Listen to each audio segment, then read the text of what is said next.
Man, I'm built different, period. I'm just built different, man. And I've always had an eye, discipline, and a work ethic that I've had at a young age that I just apply it there. Have you ever been to a carnival and felt that strange, almost unsettling vibe hiding just beneath the bright lights and cheerful music? It's a feeling that something isn't quite right. Today, we're diving into a story that brings that feeling to life, a mystery that unfolded in the quiet town of Selinsgrove, Pennsylvania. This is the story of the Great American Midway, the carnival that vanished overnight, leaving a ghost town of rides and unanswered questions in its wake.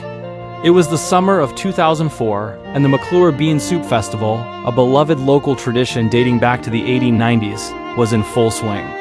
This event was a cornerstone of the community, a time for celebration, parades, and of course, the famous bean soup. To add to the festivities, a traveling carnival, the Great American Midway, had set up shop. Families flocked to the grounds, kids screamed with delight on the Ferris wheel, and the air was filled with the sweet smell of cotton candy and popcorn. Everything seemed perfect. But as the weekend drew to a close, something strange happened. Typically, when a carnival packs up, it's a whirlwind of activity. Tents come down, rides are disassembled with practiced efficiency, and by morning, it's as if they were never there. But not this time. Sunday night came and went. Monday morning dawned, and residents were greeted by an eerie spectacle. The carnival was still there. The bright, colorful rides stood silent and motionless against the morning sky. The game stalls were fully stocked, prizes still hanging, waiting for winners who would never arrive. The ticket booths were locked, but inside everything was left as if the workers had just stepped out for a moment. The entire fairgrounds had become a modern-day ghost town. What could possibly cause an entire carnival crew to abandon their posts, their equipment, and their livelihood in the middle of the night? The local community was baffled. Rumors began to fly. Had there been a sudden emergency, a dispute, or something more sinister? The festival committee, who had hired the carnival, was just as confused. As days turned into a week, the abandoned carnival became a local landmark of mystery. The sight was surreal. A towering Ferris wheel, a vibrant scrambler, and a dizzying tilt-a-whirl, all frozen in time. The prizes in the game booths, stuffed animals, and inflatable toys stared out with vacant eyes. It was a playground of silence, a stark contrast to the noise and energy that had filled the air just days before. The festival organizers were left in a difficult position. They had a field full of expensive, heavy machinery that didn't belong to them, and no way to contact the owner. The police were called in to investigate.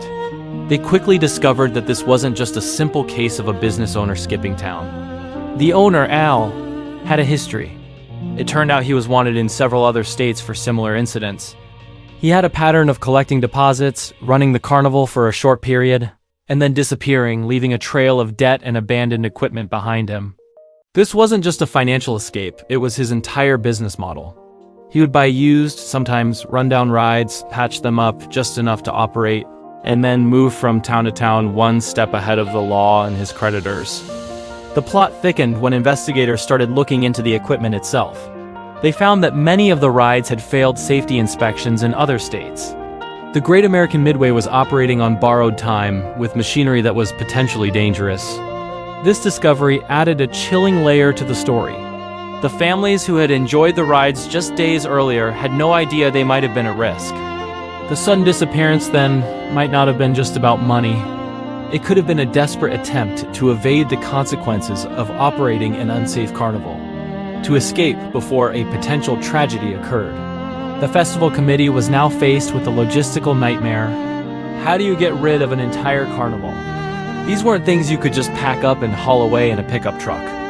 We're talking about tons of steel, complex machinery that requires specialized knowledge to disassemble. They started making calls, trying to find anyone who could help. The cost of dismantling and removing the rides was estimated to be in the tens of thousands of dollars money the small, community-run festivals simply didn't have. For a while, it seemed like the Ghost Carnival might become a permanent, rusting fixture in their town.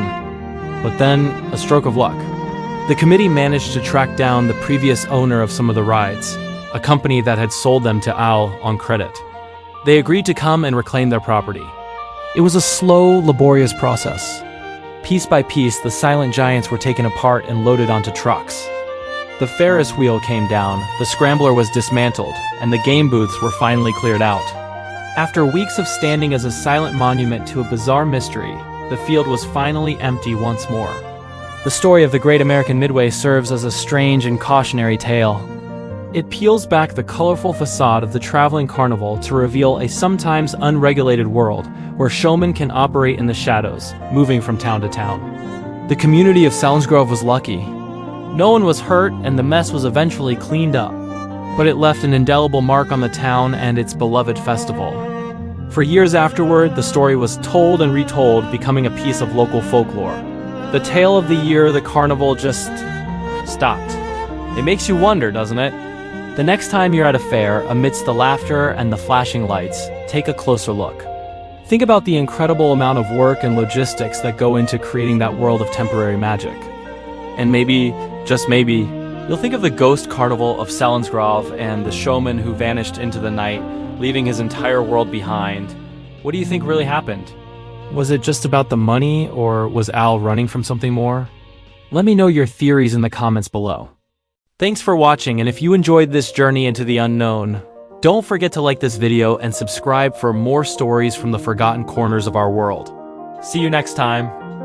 Man, I'm built different, period. I'm just built different, man. And I've always had an eye, discipline, and a work ethic that I've had at a young age that I just kind of